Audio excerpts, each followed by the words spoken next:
Taoiseach, last week, I think in this session, I raised with you the arson attack on St John's House due to house families who are seeking international protection here, and you obviously correctly condemned it.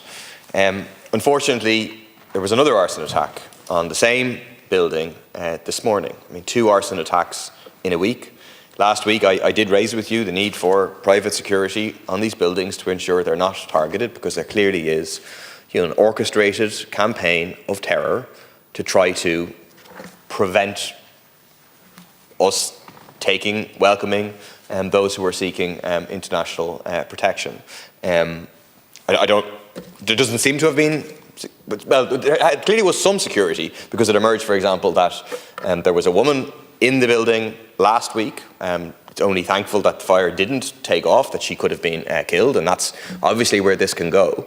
But I think the state needs to take this more seriously in terms of protecting these buildings. It was also the scene of quite a horrendous incident. It's interesting that the far right chose to promote it, but just a female guard being called every possible thing under the sun in a really, really disgusting, abusive stuff. I would say the impact of this, the impact of people seeing that sort of language, that sort of abuse, and the violence of arson attacks has actually been in the area to turn people against them. Whenever it's all these crazy rumours about 3,500 unvetted men, people are, there's an attempt to create fear. Actually, when the truth gets out, when you're talking about 350 people, families who are seeking international protection, lots of people want to welcome them, but also people are rightly horrified and repelled by the violence, the abuse, the misogyny represented by those who would just seek to divide, to spread fear, and to tear down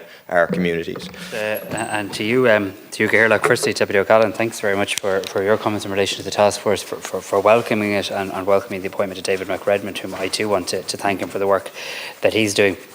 It's interesting that you mentioned the impact of COVID, because indeed you're correct in looking to establish this task force. It was looking at examples of capital cities and the impact that COVID has had in terms of them. It is very real, and indeed it's an issue that many capital cities are trying to grapple with. So I've referenced that to the chair when I appointed him. I agree with you, implementation is going to be key, and it's one of the things I'm asking the chair and the task force to do, is actually to recommend, in their view, the appropriate implementation structure. What I'm absolutely sure we're going to get from them is innovative thinking. I know that, and I know Mr McRedmond to be of that sort.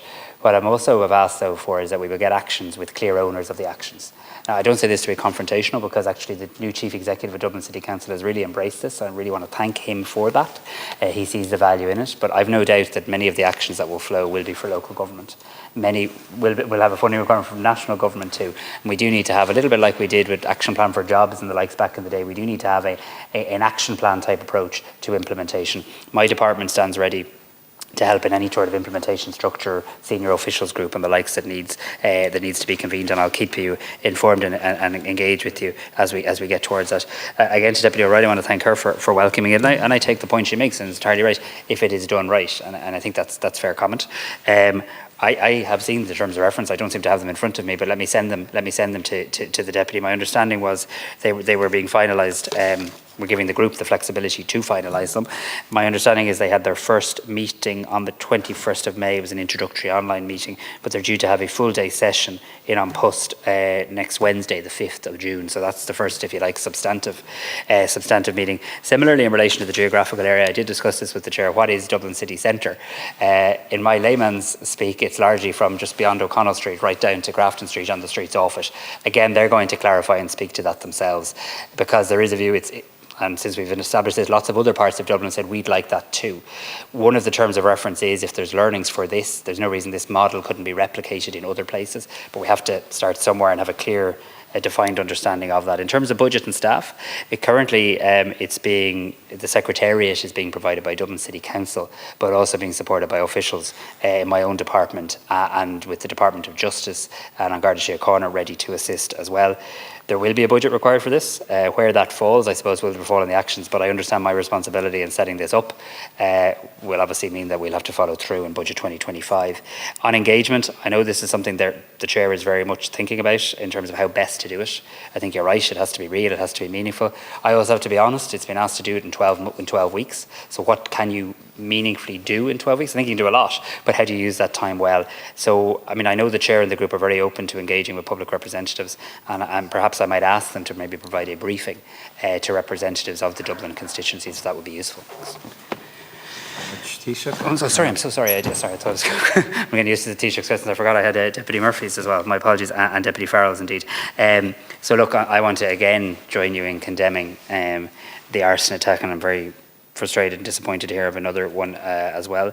I'm interested in what you said, because it's my experience as well across the country where communities are calling out and very much rightly distancing themselves with great vigour from the disgusting actions of few. In fact, I was in a community recently where decent, legitimate people in the community who weren't racist or anything else had questions that they wanted to ask government of in relation to what was happening in their town. And as soon as they saw the far right try to hijack it, they called off any form of meeting or engagement because they didn't want to be used by as pawns by the far right. And I do think what I'd say to communities is we need to do more and we need to do better in terms of community engagement. I accept that, but don't allow yourself to be hijacked or exploited by the far right in relation to this. Security is something we're very conscious of. It is something we discuss regularly at cabinet committees and others. And obviously also the role of An Garda Síochána too.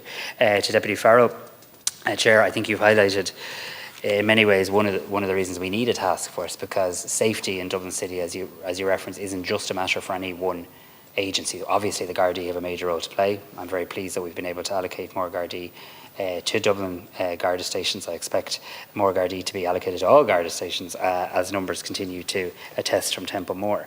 But also, I know from talking to people as you do too, things like safety at night does relate to the lighting, does relate to the cityscape, the role of the local authority, the availability of public transport, the availability of taxis. So it's this idea of trying to pull together what creates a safe city, and how can a man or a woman, particularly on a night out, when they finish their night out, safely get themselves home. And that's something that I really hope the task force can provide us with a clear to-do list for all of the various agencies who have an important role to play in relation to that. Thank you.